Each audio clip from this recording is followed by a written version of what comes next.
welcome back to the Citizen channel. Hope you're all staying safe and well, and our preview show of our penultimate league game of the season. Yes, we've got a couple of big ones to come after that, and well, another league game as well as a couple of big ones as well. But they're all big games, aren't we? We want to win them, of course we do.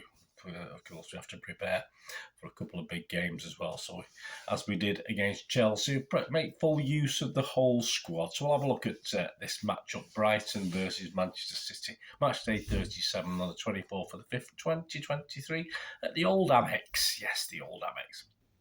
Please, if you are new to the channel, push that subscribe button, push the bell notifications. Everything City, of course, past, present, and forever. Or as long as I'm here. Anyway, that's so. Forever, hopefully, is quite a long time. Please, if you are pushing those buttons, just press that little like button. Be much appreciated. Trying to get between 20 and 30 likes. I can achieve it some days, but if you do it now, at least you'll help me towards that target for this particular preview. And you will have my gratefulness forever and ever and ever. Right, it's on Sky Sports, this one. I will be down at the Amex, so if you do spot me, just come and don't hit me, just come and say hello. That's even better. So it's my it's only my second trip to the Amex. One trip to the old Goldstone ground back in the day. Overall record, I've not played them many times at their place. They did have a very good record. We sort of caught it up a couple of games over the last 2 or 3 games. We played 12, won 6. Drawn 2 and lost 4, so we're slightly in the positive. Scored 24 goals and let in 17. Previously, of course, I was there that day, a 4-1 victory, 23rd of October 2021 at 5:30pm kickoff. It was match day 9. City were third on 17 points. Brighton were fourth on 15 points. So, it would have leapfrogged them above us if they managed to win this. Our team that day: Edison, Walker, Diaz, Laporte, Cancelo, Rodri, Gundo, Bernardo, Foden, Grealish and Jesus. The referee was Mr. Kevin Friend, and VAR was Paul Turney. And just my little max report at the time, definitely a tale of 2 halves, I said, and 3 goals for City in the first half that were all a little odd. As long as you're at the back of the net. Most of City's total chances came in the first half. 13 minutes, Gundo bundles the ball home after a mistake from keeper Sanchez, who lost it after colliding with Jesus, but no foul, and a Bernardo overhead reached Gundogan, who put it in the net. 28 minutes, Foden slides in his first goal, although the defender looked as though he had got something on it. After a good break, as Brighton lost the ball in midfield, Silva feeds through Grealish superbly, who finds Foden. 31 minutes, just 3 minutes later, Foden's second and City's third as a Jesus shot from a good Grealish work is deflected past Sanchez, who may have done better after getting a hand to it. Second half, not sure if Brighton upped their game or City went to sleep, a bit of both, I think, with City not able to hold on to the ball when they did manage to get it. They couldn't seem to quite hold on to it for most of the second half. We only regained some control when Brighton actually got their goal back. But there were 2 goals, a lifeline for Brighton. After 81 minutes, 3-1. Always a nervy last 10 minutes if you can get another one quickly, but they did deserve it. McAllister scores from the spot as Edison brings down Mwepu in the box. Of course, McAllister would go on to have a pretty good World Cup, wouldn't he? But the barrage didn't really come as City sealed it on 95 minutes, with substitute Mara slamming it home from close range from a pass from Foden. I think that was right in front of us, from memory. I think it was, I think the other 3 goals were up the other end. Key stats: 10 shots for Brighton, 5 on target. 23 shots for City, 13 on target. I say most of those were in the first half. 47% possession by City, so we're 53% for Brighton, so very rare last season that. 84% pass accuracy for Brighton and 86% for us, so just a couple better. Right, back to this week's game, back to Wednesday's game. The referee is Mr. Simon Hooper. The last time he refed us was Fulham 1, Manchester City 2 on the 30th of April, not too long ago. And he's ref City 8 times. We've won 6 and drawn 2. He's shown City players 8 yellows. And he's actually shown opponents 19 yellows, so he's very kind to us. He's actually awarded just 1 penalty in those 8 games. His linos are Adrian Holmes and Nick Hopton. His 4th official is Graham Scott. And on VAR, we got Chris Kavanagh. Last time he VAR'd us was Leicester 0, City 1. So hopefully that bodes well. That was back on the 29th of October 2022. It was that one, sort of great KDB free kick, wasn't it, in a very tight game at the time. Leicester are struggling as I'm recording this. If they don't, they're going to Newcastle tonight as I'm doing this vlog, and if they don't get anything there, they're in a little bit of trouble. His assistant is Gary Bezic. So how are they doing? Well, Brighton, what a season. Brighton sits 6 on 61 points. Have qualified for Europe in that, is it European Conference, is it? The sort of lesser thing. This is the first time ever they qualify for European competition, so that's fantastic. Well done to them. They do still just have a very slight, and it is a very slight chance of catching Liverpool in 5th to get into the Europa League, but they need to win both their last 2 games, which means they have to beat us as well, and hope Liverpool lose their last game of the season. There was an outside chance of Champions League, of course, but a little inconsistency crept in over the past month or so.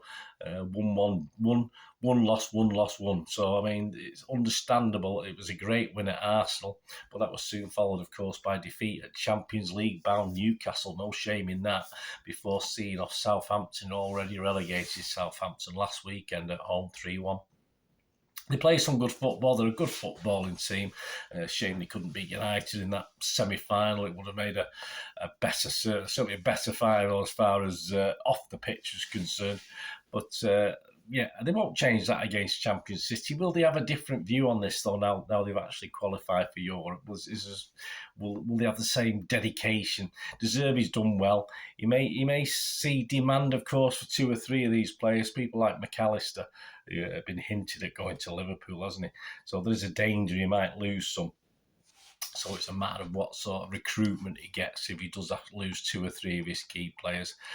Potter himself had trouble consistently keeping Brighton up in that sort of top 6, top 8. Of course, De Zerbi's took it to a slightly different level, and they seem to be getting goals and assists from quite a few players, which was not a thing they were doing up to this season. It will be hard, though, obviously, to improve. This is a big accomplishment, getting to 6th place, a high achievement for a club like Brighton, and it's been well deserved, because I think this has been coming for a few seasons, and it's nice to see that they got that. Their current top scorers and assisters: Alexis McAllister's 12 goals, 2 assists. Mitomo, 10 goals, 6 assists. I quite like him. I don't mind him at City. Pascal Gross is 9 goals, 9 assists. Solly March is 8 goals, 8 assists. Evan Ferguson, 8 goals, 3 assists. So they are coming from all over the place. The final game of the season from is away at Villa, and as I'm recording this, there's 3 points. Villa are 3 points below them in 7th, but Villa do have a much worse goal difference, so obviously at least a draw, and they'll be guaranteed staying above Villa. They may be they will be guaranteed staying above Villa, because there's no way they're going to claw that back. They may, just as I said, be on the beach, whether it be Brighton Beach, I'm not too sure, but I think both teams should be able to play relaxed football. It all depends on the makeup of the teams. There's certainly no reason why De Zerbi should rest players or key players, but there is a danger of it, if the weather's nice, of it having a friendly feel about it as well, a friendly game feel about it. But we'll see. I'm not too sure. Brighton still have a chance of catching Liverpool as I'm recording this, and the scalp, of course, of us, City, the champions, would complete and round off a lovely, wonderful season for them. So that brings us to us, doesn't it? That brings us to City. A big shock with the team lineup against Chelsea. I did not think Pep would rest almost all his key players in the with the size of squad we've got. That's what he literally did, give everyone apart from Carson a chance to actually play in this game, which was unusual. But it means obviously the key players are now rested at least 1 game. So will he start bringing guys back into it now for this Brighton game? I think he will. As I say, it's give vital minutes for some border players, guys who've not been seeing games, and they all played well. I mean, you can't say Phillips didn't play well. You can't say Palmer didn't play well. You can't say Gomez didn't play well. They all contributed. And there was some vital minutes as well later on in the game for people like Rodri and KDB, which you probably think it might be a similar vein from Pep at Brighton. I don't expect, though, the same 11 as for Chelsea. Key players need to be weaned back into this. But I do expect about 3 changes to that Chelsea game. If he goes full hog and does the same again, it wouldn't surprise me, but I expect at least 3 changes. So I'm going to come and give an 11 now. I'll tell you what, if we get 7 of this, I'll be happy, because I have no idea how Pep's thinking based on that Chelsea game. I haven't got a clue what he's up to. Well, I have. I understand what he's up to, but as I say, it's going to be very, very difficult. But I must admit, I can't see him playing, if you like, his B team today for this Brighton game and Brentford game. He's got to actually wean his key players in and put a team together. I don't want to give too much away, but what's he giving away? I think he's always got a trick up his sleeve, hasn't he? So I will be happy if he gets 7 this 11. And of course, Brentford 11 will be interesting, but it might be easier to pick that for me because I think he's going to play a stronger team against Brentford than he will against Brighton, even though in theory Brighton are the better team, just because of the build-up to the cup finals. So we'll see, and I think by Brentford, I think all the key players in that FA Cup final will appear at some stage, whether starting or coming on as substitutes. So here we go. I'll go with this 11. As I say, if I get 7 of this, I'll be happy. Hopefully I'll get more than 5, which was pretty rubbish, but there were reasons for that, obviously. I'm going to go Ortega again. I think, I'm sure Edison will play against Brentford, but then obviously is Ortega going to get the FA Cup final? Very possibly he is. So I'll go for Ortega again for this one, just give him another game. Lewis, Stones, Laporte, Gomez. Gomez had a satisfactory game the other night. Lewis, certainly, we know Lewis can do it at this level. Phillips, who have a good game, but if you put Gundo next to him as well, have Phillips, Gundo, and Alvarez with his legs perhaps in the middle, because Pep's tried to play Alvarez in the middle. I prefer him as an out-and-out striker, but Pep's been experimenting with that, and there's no reason why he won't do it for this game.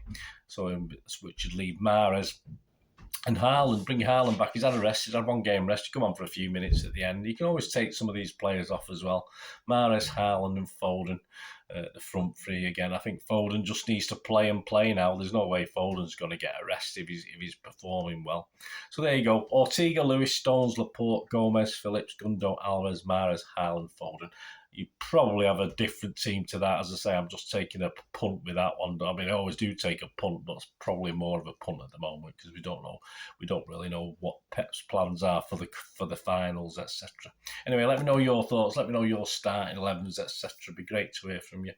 Prediction-wise, Andy Morrison, who predicted this probably about 6 weeks ago, so you got to give him the basis of how he's doing it, is predicted a 3-1 City win. I'm going to be a bit of a mad ass. I'm going to go for 2-2. I think Brighton will play a strong team. I think we'll play an okay team, but I think Brighton will be up for this. So I'll be happy to escape the ground with a 2-2 draw. Right, before we go, let's quick look at some of the prices. Not too many to look at today. All these prices are average. You may get better if you shop around. Please don't condone gambling. And when the funds stop. Yeah, if you fancy betting on City to win, good odds, 8-11 on. So that's one of the sort of longest ones we've had this season. I think at least mostly 1-2 and worse. So that's worth a look. A draw is 3-1. A Brighton win is 10-3. First goal scorer if Haaland does start is 10-3 as you'd expect. Alvarez, he makes a habit of scoring goals. He's 9-2. Gundogan, who scored the first goal last year, is 11-1. Look at some couple of the Brighton players. McAllister's 12-1. Mitoma's 10-1 and Evan Ferguson's 7-1. Anytime goal scorer Mahrez is 2-1, Foden 23-10 and Gundo 7-2. Some of the others are too short to even think about. Ferguson's 9-4 for Brighton. Mitoma and McAllister are both 4-1. Correct score last season was 4-1. You can get 25-1 on that if you think we'll replicate it. A 3-1. Which is Andy's score prediction, 28-1, and a 2-2, boring old me, misery, glass half empty, 12-1. Other scores, 2-1 either way. You can get 15-2 on a City win, 2-1, or 12-1 on a Brighton. A 1-1 draw, 7-1, and 3-1 either way. You can get 12 for us and 28-1 for Brighton. Half-time, full-time last season, of course, it was City 7-4. A draw and City's 4-1. A draw and Brighton 17-2. A draw, and Brighton are both 6-1. Goals over under, well, it was over 4.5 last season, nice 3-1, but over 2.5, pretty safe bet, I think. I'm sure there's going to be at least 3 goals in the game, but it's 1-2. Over 3.5, could be 4 goals, I'm predicting it. Andy Morrison's predicting it. 5-4 against. could be good. To score first, City 4-7 on, but interesting. I won't be surprised if Brighton nick one. Brighton 6-4, as long as we come back and get at least a draw or a victory. I don't mind that. Both teams to score. Last year, of course, it was Yes, and the bookies fancy that again this year with the way Brighton are playing. They're giving due respect to Brighton with those odds that we've seen already. Yes is 1-2 on. And No is 13-8 against. The winning margin last season, a 3-goal City winning margin, 17-2. You fancy a 1-goal or a 2-goal, you get 3-1, 4-1 respectively. If you fancy a Brighton, a 1-goal or a 2-goal winning margin, you get 5-1 or 11-1 respectively. So there you go. Let me know what you fancy. Let me know what you're having a little flutter on as we approach the end of this season very, very quickly. As far as the league's concerned, with that all tied up, trophies in the cabinet. We'll have one more preview of a league game and then 2 big cup finals to preview as well. So, yeah, join me for those. Keep watching, please. As I said, spread the word. Great to have all your comments. It'd be great to hear from you. And thanks for watching, guys. Until we meet again, that's one thing, don't we? Please stay safe, Blues. Come on, the champions. Bye for now.